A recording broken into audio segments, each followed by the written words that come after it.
નમસ્કાર નમસ્કાર નમસ્કાર વિદ્યાર્થી મિત્રો, કેમ છો? મજામાં છો? તમે જેની રાહ જોઈ રહ્યા છો, જેની રાહ જોઈ રહ્યા હતા એવા આપણા અતિ ટૂંકા પ્રશ્નો એટલે કે શોર્ટ ક્વેશ્ચન્સ અને એમસીક્યુ લઈને તમારી સમક્ષ રજૂ થવા જઈ રહ્યો છું.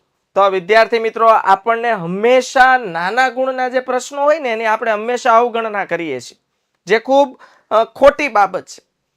હા સર, 1 માર્ક્સના પ્રશ્નમાં શું હોય? એક માર્ક્સ કપાય. આપણે એમ કહેવાય, ગુજરાતીમાં એવી કહેવત છે કે ટીપે ટીપે સરોવર ભરાય. એમ એક માર્ક્સ કરો ને ઇગ્નોર, એટલે પેપર ખાલી થતું જાય, માર્ક્સ ઘટતા જાય અને છેલ્લે માર્ક્સની જે શોર્ટેજ ઊભી થાય વિદ્યાર્થી મિત્રો, તો આવું ન થાય. 1 માર્ક્સની ખૂબ વેલ્યુ હોય છે. એવા વિદ્યાર્થીઓને પૂછો જે 1 માર્ક્સ માટે અટકી જાય છે. એવા વિદ્યાર્થીઓને પૂછો જે 1 માર્ક્સ માટે A1 ગ્રેડમાં આવતા અટકી જાય છે. આ 1 માર્ક્સની વિદ્યાર્થી મિત્રો ખૂબ જ વેલ્યુ હોય છે. યસ, 1 માર્ક્સ છે, અતિ ઇમ્પોર્ટન્ટ છે. એમસીક્યુ છે, જેમાં 4 વિકલ્પો આપણી સમક્ષ રજૂ થતા હોય છે, અને શોર્ટ ક્વેશ્ચન છે, વેરી શોર્ટ ક્વેશ્ચન એટલે અતિ ટૂંકો પ્રશ્ન, જેનો જવાબ પણ અતિ ટૂંકા સ્વરૂપમાં આપવાનો હોય છે, અને બંને વિભાગના એક ગુણ છે. તો વિદ્યાર્થી મિત્રો, ધોરણ 11B એ પ્રથમ પરીક્ષા 2023 માટેનું છે આ. ઓકે, 11મા ધોરણના પ્રથમ 5 ચેપ્ટરના very most important short questions અને એમસીક્યુ એટલે કે વિકલ્પો અને અતિ ટૂંકા પ્રશ્નો. અતિ ટૂંકા પ્રશ્નોમાં પણ માર્ક્સ વિદ્યાર્થી મિત્રો છલોછલ આવશે જો એક વખત આ વિડીયો શરૂઆતથી લઈને એન્ડ સુધી તમે જોઈ લીધો. શરૂઆતથી લઈને આ વિડીયોમાં તમને એમ પણ મજા એટલે આવશે કે એમસીક્યુ છે, વિકલ્પો છે, તમે વાંચ્યું છે, તૈયારી કરી છે, એટલે મારી સાથે સાથે તમે સોલ્વ પણ કરી શકશો અને તમને આઈડિયા પણ આવશે કે yes this is important. Okay, તો વિદ્યાર્થી મિત્રો, વાત કરવી છે અતિ ટૂંકા પ્રશ્નોમાં પણ જે રીતે માર્ક્સ છલોછલ જોઈતા છે. પહેલા મેં કીધું ગાંઠ બાંધી લ્યો, 1 માર્ક્સ ટીપે ટીપે સરોવર ભરાય. એક માર્ક્સ ગણીને આપણે એ વિદ્યાર્થીને પૂછો જેને BA માં 99 માર્ક્સ આવે છે. 1 માર્ક્સની વેલ્યુ એને અતિ મહત્વની હોય છે, કારણ કે 100 માર્ક્સની નોંધ લેવાય છે. 99માં ખાલી ઘટે છે 1 જ માર્ક્સ, પણ નોંધ તો 100 માર્ક્સની જ લેવાય છે. વિદ્યાર્થી મિત્રો, જે ફેલ થાય છે ઘટે છે 1 માર્ક્સ, પણ નોંધ તો પાસ થાય એની જ લેવાય છે. તો 1 માર્ક્સની ખૂબ વેલ્યુ છે. સૌથી પહેલું ચેપ્ટરની આપણે વાત કરીએ વિદ્યાર્થી મિત્રો, ધંધાનું સ્વરૂપ, હેતુ અને કાર્યક્ષેત્ર. તો પ્રથમ ચેપ્ટરમાંથી આપણે વાત કરીએ છીએ ધંધાની કાર્યક્ષમતાનો માપદંડ કયો છે. તો વિદ્યાર્થી મિત્રો, ધંધાની કાર્યક્ષમતાનો મુખ્ય માપદંડ છે નફો. જે ધંધામાં નફો કમાવાની ક્ષમતા વધારે છે એ ધંધાની કાર્યક્ષમતા સૌથી વધારે છે. બાળકો સાંભળો છો, જે ધંધાકીય એકમ સૌથી વધુ નફો કમાવાની કેપેસિટી ધરાવે છે એ ધંધાકીય એકમની કાર્યક્ષમતા સૌથી વધુ છે. ઓકે, તો ધંધાની કાર્યક્ષમતાનો માપદંડ છે નફો. હું જવાબ તરફ સીધો આગળ એટલા માટે વધુ છું કે આઈએમપી પ્રશ્નો છે, સાથે સાથે મારે તમને શોર્ટ ક્વેશ્ચન અને 5 ચેપ્ટરની માહિતી વ્યવસ્થિત આપવાની હોવાથી તો વિદ્યાર્થી મિત્રો, મારી સાથે તમે ઓપ્શન સિલેક્ટ ABCD કમેન્ટ બોક્સમાં લખી શકો છો. તો સૌથી પહેલા વિદ્યાર્થી મિત્રો, આ વિદ્યાકુલ ગુજરાતી ચેનલ છે જે એજ્યુકેશનનો ભગીરથ કાર્ય જે થઈ રહ્યું છે એમાં આપણા સહયોગની જરૂર છે, અને સહયોગ માત્ર એટલો જ કરવાનો છે કે ચેનલને સબસ્ક્રાઇબ કરો, લાઈક કરો અને શેર કરો. લાઈક કરવાનું ન ભૂલો વિદ્યાર્થી મિત્રો. તો જોઈએ આર્થિક પ્રવૃત્તિનો હેતુ કયો હોય છે. તો બાળકો, આર્થિક પ્રવૃત્તિ લોકો કરે છે શું કામ? અર્થ એટલે નાણું. તો આર્થિક પ્રવૃત્તિનો મુખ્ય હેતુ છે નાણાકીય વળતર, કે દરેક એવી પ્રવૃત્તિઓ કરીને ના બદલામાં નાણું મેળવવું એટલે એને કહેવાય આર્થિક પ્રવૃત્તિ. આર્થિક પ્રવૃત્તિનો વિદ્યાર્થી મિત્રો મુખ્ય હેતુ શું છે? નાણું. કોઈ પણ પ્રવૃત્તિના બદલામાં નાણું મેળવવું, આર્થિક પ્રવૃત્તિ. તો આર્થિક પ્રવૃત્તિનો હેતુ કયો છે વિદ્યાર્થી મિત્રો? આર્થિક પ્રવૃત્તિઓનો હેતુ છે નાણાકીય વળતર. ત્યાર પછી આપણે વાત કરીએ રોજગાર બદલામાં શું મેળવાય છે. તો રોજગારના બદલામાં રોજબરોજનું વેતન મેળવાય છે. વિદ્યાર્થી મિત્રો, કુદરતી સંપત્તિમાં તુષ્ટિગુણનો ઉમેરો કરી ઉત્પાદન કરવું એટલે શું? વિદ્યાર્થી મિત્રો, કુદરતી સંપત્તિ એટલે સમજો જમીનમાં કપાસનું ઉત્પાદન થાય છે. આ કપાસના ઉત્પાદનમાંથી, આ કપાસમાંથી કાપડ બનાવવું. કાપડ બનાવો એ તુષ્ટિગુણનું સર્જન થઈ ગયું. કારણ કે લોકો કપાસની ડિમાન્ડ સીધી નહીં કરે. આપણે ખબર છે કે રૂના કુંભળા હોય કે સીધા આપણે શરીરે નથી લગાવતા.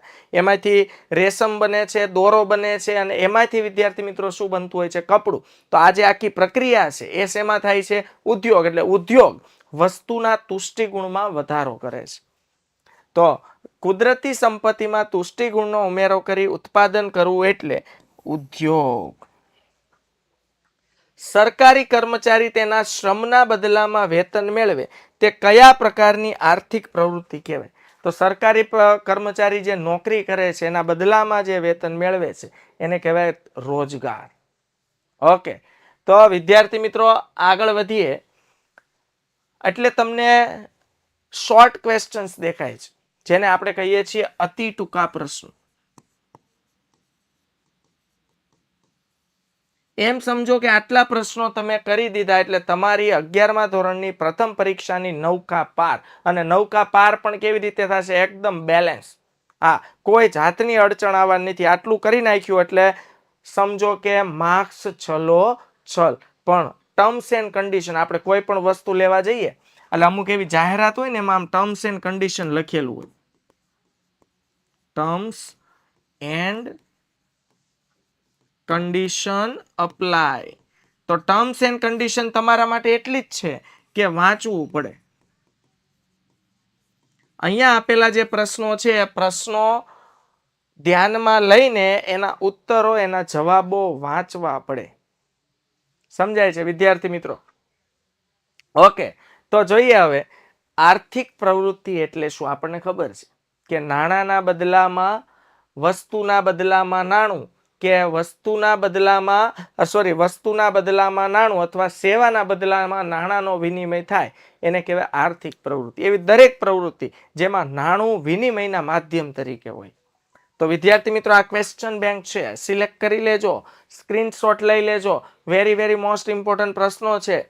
આર્થિક લાભ કે નાણાકીય વળતર મેળવવાના હેતુથી કરવામાં આવતી પ્રવૃત્તિ એટલે આર્થિક પ્રવૃત્તિ. આનો આન્સર છપાઈ ગયો છે એટલે તમને આટલો ફાયદો થઈ ગયો, જોઈ લો છે. ઓકે, તો આર્થિક લાભ કે નાણાકીય વળતર મેળવવાના હેતુથી જે પ્રવૃત્તિ કરવામાં આવે છે તેને આર્થિક પ્રવૃત્તિ કહે છે. એ જ રીતે વિદ્યાર્થી મિત્રો વ્યવસાય એટલે શું? પોતાની વિશિષ્ટ આવડત, જ્ઞાન, તાલીમ અને વ્યાવસાયિક શિક્ષણ દ્વારા સેવા પૂરી પાડીને બદલામાં ફી મેળવે તેને વ્યવસાય કહેવાય. વ્યવસાય એટલે, અને વ્યવસાયમાં નાણાકીય વળતર શું હોય વિદ્યાર્થી મિત્રો? ફીસ. પ્રોફેશન, સીએ, ડોક્ટર, વકીલ એટલે એડવોકેટ, ટીચર, આ બધા પ્રોફેશન છે જેમાં નાણાકીય વળતર સ્વરૂપે શું મળતું હોય છે? ફી મળતી હોય છે. તો પોતાની વિશિષ્ટ આવડત, જ્ઞાન, તાલીમ અને વ્યાવસાયિક શિક્ષણ દ્વારા સેવા પૂરી પાડીને બદલામાં ફી મેળવે તેને વ્યવસાય કહે છે. તો રોજગાર એટલે શું સર? નિશ્ચિત વેતનના બદલામાં અન્ય સાથેનો કરાર. તો નિશ્ચિત વેતનના બદલામાં કે મને આ પ્રકારનું વેતન મળશે તો કરાર પ્રમાણે હું કામ કરી આપીશ. વિદ્યાર્થી મિત્રો, તો આપણને સોંપવામાં આવેલું કામ નિશ્ચિત કરાર મુજબના વેતન પ્રમાણે કરી આપવામાં આવે છે તો એને કહેવાય છે રોજગાર. ઓકે, આગળ જોઈએ વિદ્યાર્થી મિત્રો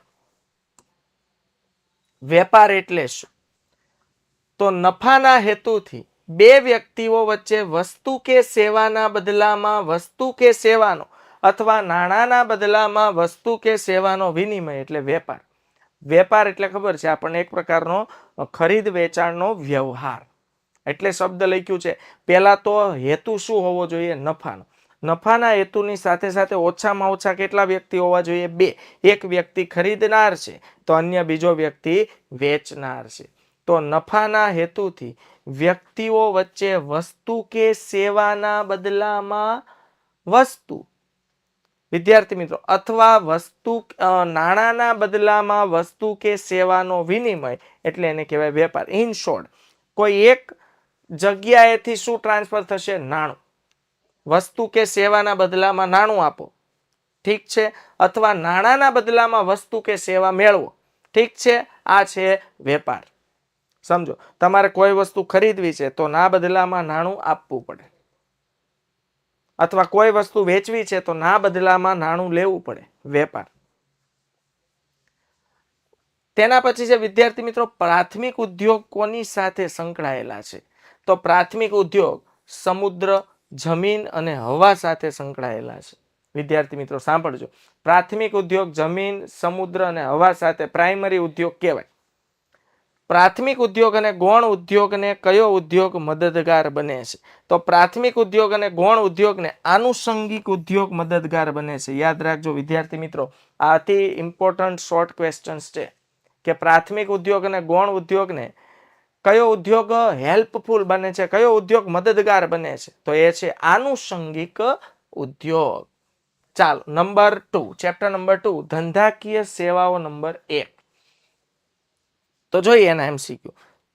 તમે વિદ્યાર્થી મિત્રો ઓપ્શન સ્વરૂપે કમેન્ટમાં ABCD સાચો જવાબ તમે જણાવી શકો છો. જો કે મેં અહીંયા તમને લખીને કમ્પ્લીટ કરીને આપ્યું છે જેથી કોઈ તકલીફ ન પડે, પણ વાંધો નહીં. નીચેના પૈકી કયા સિદ્ધાંતનો વીમા કરારના સિદ્ધાંતોમાં સમાવેશ થતો નથી? તો વીમા કરારના સિદ્ધાંતમાં ક્યાંય નફાનો હેતુ હોતો નથી, આ યાદ રાખશું. સંપૂર્ણ ભરોસાનો સિદ્ધાંત આપણે જોયો, વીમા યોગ્ય હિતનો સિદ્ધાંત આપણે જોયો અને નુકસાન વળતરનો સિદ્ધાંત આપણે જોયો. ક્યાંય નફાનો સિદ્ધાંતનો ઉપયોગ થતો નથી. જિંદગીના વીમાનું પ્રીમિયમ કેટલા વર્ષની ઉંમર સુધી ભરવાનું હોય છે? હવે જિંદગીનો વીમો છે, લાઈફ ઇન્સ્યોરન્સ છે, એટલે જીવીએ ત્યાં સુધી જિંદગીના વીમાનું પ્રીમિયમ ભરવાનું હોય છે. વિદ્યાર્થી મિત્રો સાંભળજો, જિંદગીના વીમાનું પ્રીમિયમ આજીવન જીવીએ ત્યાં સુધી ભરવાનું હોય છે. ઓકે, એટલે એનો જવાબ છે આજીવન. જિંદગીના વીમાને કઈ બાબત લાગુ પડતી નથી? હવે બાળકો, જિંદગીના વીમાને સીધું આન્સર તરફ એટલે જવું છે કે થોડું તમને આમાં કહી શકું કે હક બદલાનો સિદ્ધાંત લાગુ પડતો નથી. સમજો, આપણે કોઈ મશીન કે યંત્રનો વીમો લીધો હોય ને મશીન કે યંત્ર ખરાબ થઈ જાય છે અને વીમા કંપની એ વીમા બદલ આપણને ક્લેમ આપણને પ્રોવાઈડ કરી દે છે, એટલે કે જે વીમો આપણે લીધો છે પ્રીમિયમ નિયમિત આપણે ભરી દીધા છે, તો ના બદલામાં આપણું નુકસાનનું જે વળતર છે તે વળતર વીમા કંપની આપણને ચૂકવી દે છે. પણ પછી એક વખત યંત્રના નુકસાનનું વળતર વીમા કંપની દ્વારા ચૂકવી દીધા પછી આ યંત્રનો માલિકીનો હક કોને મળી જાય છે? વીમા કંપનીને. આને કહેવાય હક બદલાનો સિદ્ધાંત. પણ વિદ્યાર્થી મિત્રો જિંદગીના વીમામાં એવું નથી બનતું. હા, સમજો કોઈ વ્યક્તિએ જીવન વીમો લીધો છે કે મૃત્યુ થાય જે વ્યક્તિનું, તો એના પરિવારને 10 લાખ રૂપિયા મળવા પાત્ર છે. ઓકે, હવે જે વ્યક્તિનું મૃત્યુ થાય પછી જે એની બોડી વધે એ બોડી પર વીમા કંપનીનો કોઈ હક કે અધિકાર નથી. એટલે એમ કહેવાય કે જિંદગીના વીમામાં હક બદલાનો સિદ્ધાંત લાગુ પડતો નથી, કારણ કે બોડી થોડી એના હકમાં આવી જાય, બોડી થોડી વીમા કંપનીની માલિકીની બની જાય. પણ ના બદલે જો મશીન હોત, યંત્ર હોત કે અન્ય ચીજ વસ્તુનો વીમો લીધો હોત અને એક વસ્તુમાં નુકસાન થાય અને વીમા કંપની આપને નુકસાનનું વળતર ચૂકવે, તો એ વસ્તુનો સંપૂર્ણ અધિકાર, ભલે નુકસાન થયેલી વસ્તુ છે પણ સંપૂર્ણ અધિકાર કોનો થઈ જાય છે વિદ્યાર્થી મિત્રો? વીમા કંપની. ફોર એક્ઝામ્પલ, તમે કાર લીધી છે, કારનો તમારો ઇન્સ્યોરન્સ છે, એક્સિડન્ટ થયું છે, તો ઇન્સ્યોરન્સ ના પ્રીમિયમ તમે ભરેલા છે એટલે વીમા કંપની નુકસાનનું વળતર તમને ચૂકવે છે. સંપૂર્ણ લોસ છે, ટોટલ લોસ કાર. તો હવે આ કેસમાં ભલે ટોટલ લોસ કાર હોય પણ એનો અધિકાર કોનો હોય છે? વીમા કંપની. આને કહેવાય હક બદલાનો સિદ્ધાંત. એટલે જીવન વીમામાં હક બદલાનો સિદ્ધાંત વિદ્યાર્થી મિત્રો લાગુ પડતો નથી. ઓકે, તો વિદ્યાર્થી મિત્રો આ છે આપણા યુથ વિદ્યાકુલના પ્રકાશન.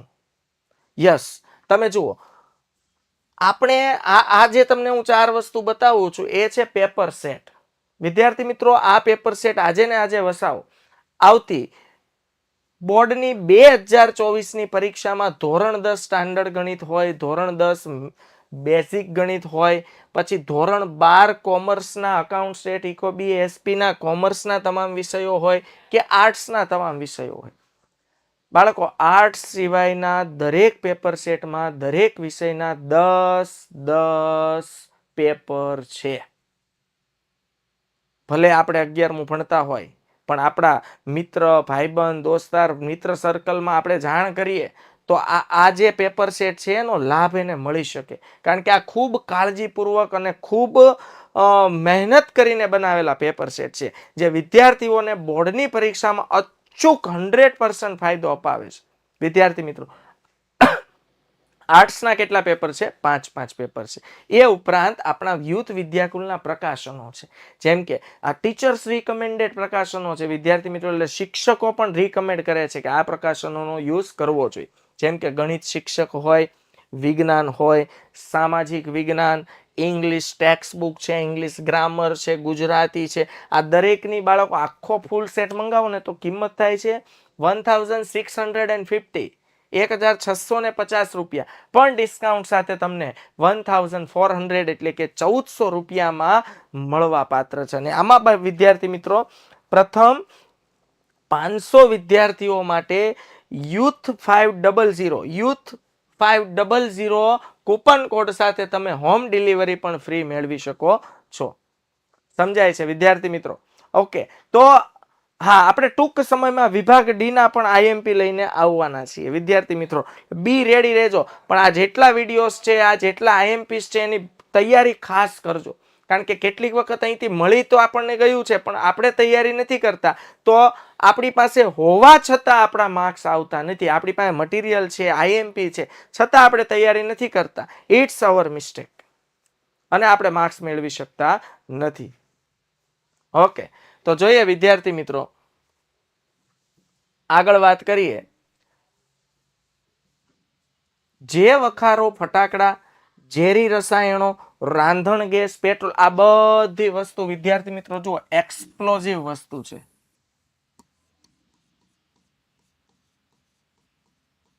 એક્સપ્લોઝિવ વસ્તુ છે, એટલે વિસ્ફોટ થઈ શકે તેવી વસ્તુ છે. અને આપણને ખબર છે કે વિસ્ફોટ થઈ શકે તેવી વસ્તુને સ્ટોર કરવા માટેની વિશિષ્ટ વખારો હોવી જોઈએ. નહીતર આનું જે નુકસાન થાય ને એ અઢળક નુકસાન હોય. તે વસ્તુને પણ નુકસાન પહોંચાડે, સ્થળને પણ નુકસાન પહોંચાડે, અને ત્યાં કામ કરતા લોકોને પણ નુકસાન પહોંચાડે. એટલે ફટાકડા, ઝેરી રસાયણો એટલે કે કેમિકલ્સ, રાંધણ ગેસ જે છે, આપણો સીએનજી ગેસ આવે છે, એ ઉપરાંત એલપીજી લિક્વિફાઈડ પેટ્રોલિયમ ગેસ આવે છે.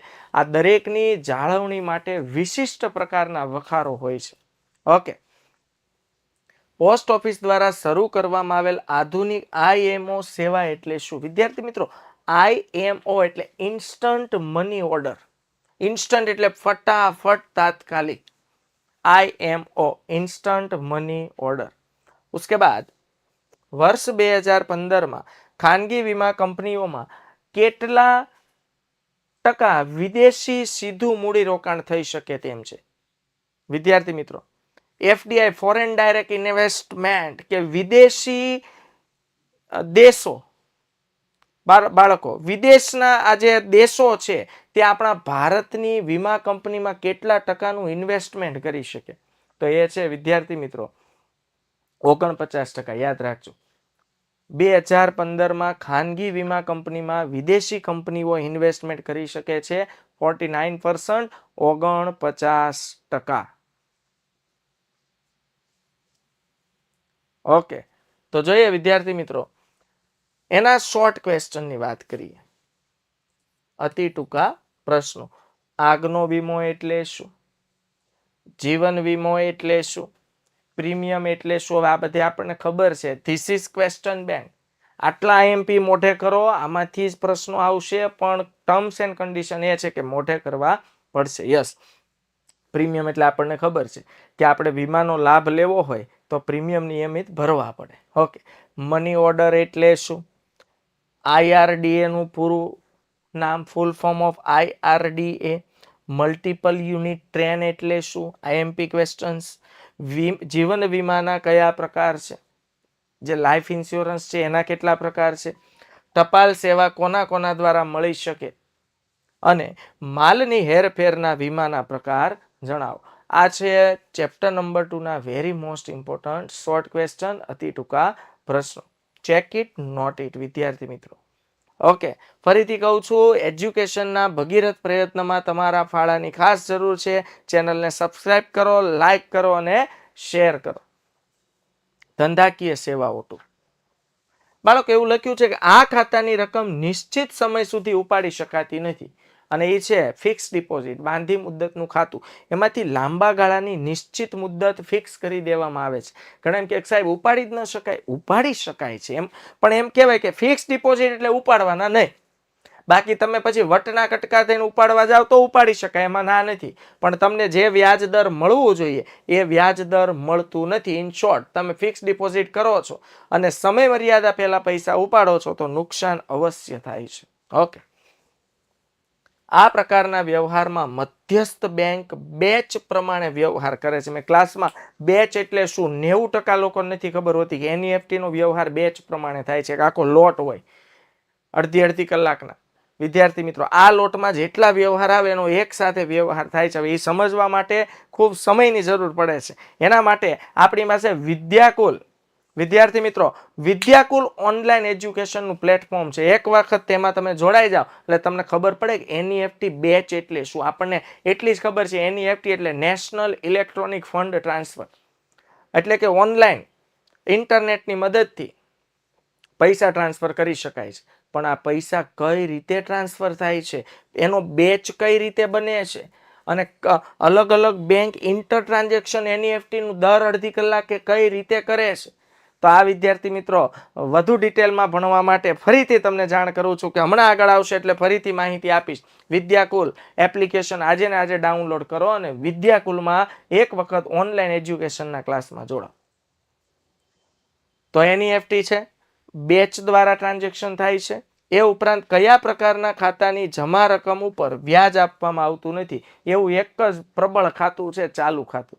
કરંટ અકાઉન્ટમાં વ્યાજ આપવાના નથી આવતું. ઉલટાનું આપણે જો ધંધાનું ચાલુ ખાતું ખોલાવ્યું હોય બેંકમાં તો બેંક આપણી પાસેથી ચાલુ ખાતા બદલ ફી વસૂલ કરે છે.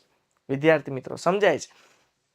તો કયા પ્રકારના ખાતાની જમા રકમ ઉપર વ્યાજ આપવામાં આવતું નથી છે ચાલુ ખાતું. ઉસકે બાદ જે રકમ માંગવામાં આવે ને તરત મળે તેને કયા નામથી ઓળખવામાં આવે છે? Call money. બેંક પાસેથી માંગે, આપણને ખબર છે. એક બેંકને અન્ય બેંક પાસેથી પૈસાની જરૂર પડે ને તાત્કાલિક પૈસા મળે એને કહેવાય કોલ મની. ઓકે, આગળ વાત કરીએ વિદ્યાર્થી મિત્રો. ધંધામાં રહેલ માલ સ્ટોક અને ઉઘરાણીને ધ્યાનમાં રાખીને જે ધિરાણ કરવામાં આવે છે તેને શું કહેવાય? તો માલ સ્ટોક અને ઉઘરાણીને ધ્યાનમાં રાખીને જે લોન પ્રોવાઈડ કરે છે બેંક, એને કહેવાય સીસી. સીસી એટલે કેશ ક્રેડિટ, જે ટૂંકા ગાળા માટેની લોન હોય છે. રકમ મોટી હોય છે પણ ટૂંકા ગાળા માટે. ધંધામાં રહેલો માલ સ્ટોક, ધંધાની ઉઘરાણી એટલે ધંધાના રહેલા દેવાદાર ની રકમને ધ્યાનમાં રાખીને બેંક જે લોન પ્રોવાઈડ કરે છે એને કહેવાય વિદ્યાર્થી મિત્રો કેશ ક્રેડિટ. પ્રવર્તમાન સમયમાં નીચેના પૈકી કયા પ્રકારની લોન બેંકો આપતી નથી? સર્જરી. તમે જુઓ, અત્યારે સર્જરીના ક્રેઝ જાગ્યા છે. કોકને નાક છોલાવવું છે તો કોકને નવું નાક ફિટ કરાવવું છે. નાક કપાઈ ગયું ને, આપણે ઓલી ભવિષ્યવાણી નો આમ ન કહેતા આ નાક વગરના છે, હા ઘણાના નાક નથી એટલે હવે બધા ચોંટાડે છે, સર્જરી કરાવે, પ્લાસ્ટિક સર્જરી. વિદ્યાર્થી મિત્રો, તો આ પ્લાસ્ટિક સર્જરીનો કોઈ પણ જાતનો બેંક લોન આપતી નથી, કારણ કે પ્લાસ્ટિક સર્જરી સફળ થશે કે નહીં એ એક મહત્વનું બાબત છે. ઓકે, બાકી હોમ લોન આપે છે, મશીનરી લોન આપે છે, ગોલ્ડ લોન આપે છે, સર્જરીની કોઈ લોન આપતું નથી. ઓકે, બેંક તરફથી ગ્રાહકોને તેમની શાખાને આધારે શું આપવામાં આવે છે?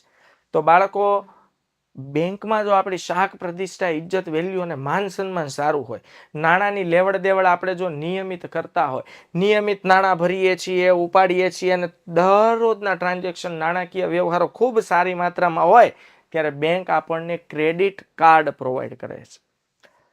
બેંકની કઈ વ્યવસ્થામાં એક જ બેંકની સમગ્ર વિશ્વમાં રહેલી તમામ શાખાઓ જોડાઈ જાય છે? એ છે વિદ્યાર્થી મિત્રો કોર બેન્કિંગ. કોર બેન્કિંગમાં એક જ બેંકની દરેક શાખા એકબીજા સાથે કનેક્ટેડ હોય. આપણને ખબર છે કે ગુજરાતની એસબીઆઈ બેંક અને આંધ્રપ્રદેશની એસબીઆઈ બેંક એકબીજા સાથે કનેક્ટેડ હોય. તમે ગુજરાતની એસબીઆઈ બેંકમાંથી પણ પૈસા ઉપાડી શકો, આંધ્રપ્રદેશની એસબીઆઈ બેંકમાંથી પણ પૈસા ઉપાડી શકો, બંને ઇન્ટરકનેક્ટેડ છે.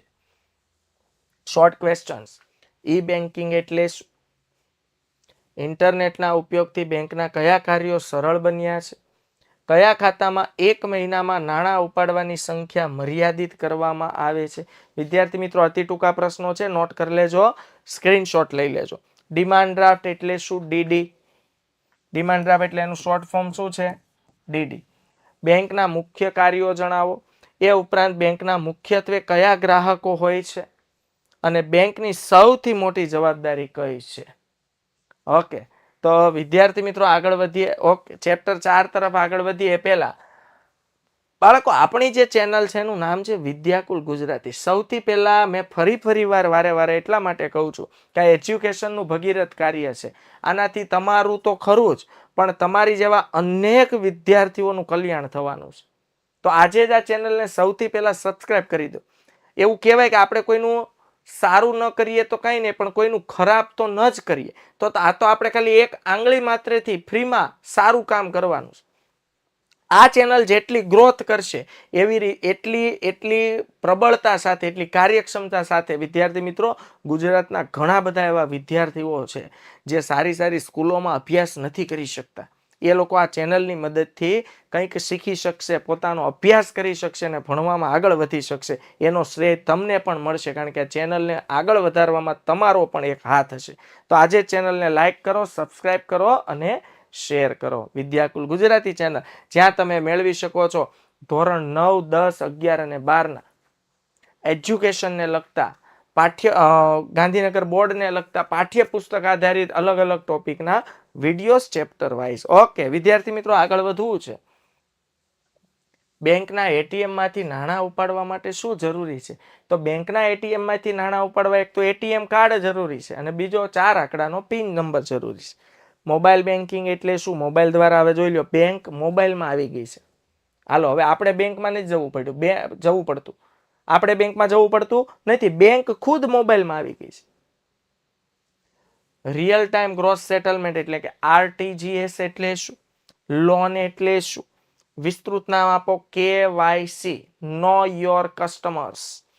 આઈએફએસસી કોડ કેવા સ્વરૂપમાં હોય છે? આપણને ખબર છે કે આઈએફએસસી કોડ બાઇનરી સ્વરૂપમાં હોય છે.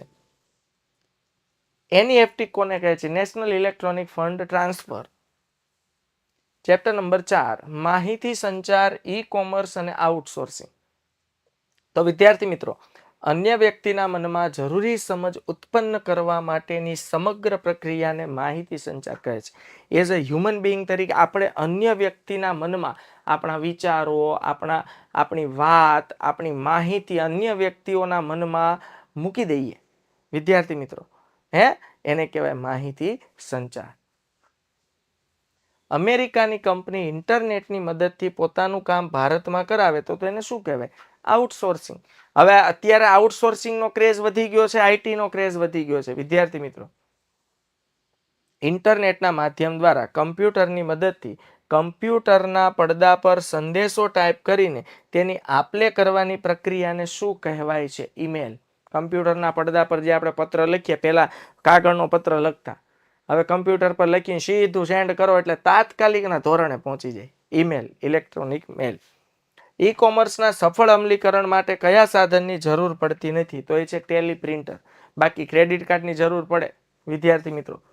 એ ઉપરાંત ડેબિટ કાર્ડની જરૂર પડે, વેબસાઇટની જરૂર પડે, ઓનલાઈન યુપીઆઈ દ્વારા આપણે પેમેન્ટ કરવું હોય તો. પણ ટેલી પ્રિન્ટરની કોઈ જરૂર પડતી નથી. ક્રેડિટ કાર્ડ, ડેબિટ કાર્ડ દ્વારા નાણાં ચૂકવણીનો આદેશ આપ્યા પછી કેટલા દિવસ સુધીમાં ચૂકવણી અટકાવી શકાય છે? 7 દિવસ. ચૂકવણી અટકાવવા માટેના મર્યાદિત દિવસો કેટલા છે વિદ્યાર્થી મિત્રો? 7. જે નેટવર્કને ભૌગોલિક સીમાઓ નડતી નથી, એટલે એને દેશની કોઈ બોર્ડર નડતી નથી, એને કહેવાય વર્લ્ડ વાઇડ વેબ, WWW. શેને કારણે પરંપરાગત વ્યવસાયની પદ્ધતિઓની તુલનામાં ખરીદ વેચાણની સમગ્ર પ્રક્રિયા ખૂબ જ સરળ અને ઝડપી બની છે? તો એ છે વિદ્યાર્થી મિત્રો ઇન્ટરનેટ, જેના કારણે દરેક વાણિજ્ય વ્યવહાર ખૂબ ઝડપી બન્યા છે. તો આગળ જોઈએ વિદ્યાર્થી મિત્રો, શોર્ટ ક્વેશ્ચન. અશાબ્દિક માહિતી સંચાર એટલે શું? ઈશારાઓ દ્વારા, જેસ્ચર દ્વારા કરવામાં આવે છે તે. આઉટસોર્સિંગ બહિસ્ત્રોત એટલે શું? આઉટસોર્સિંગ 2 પ્રકારના છે. BPO, business process outsourcing. KPO, knowledge process outsourcing.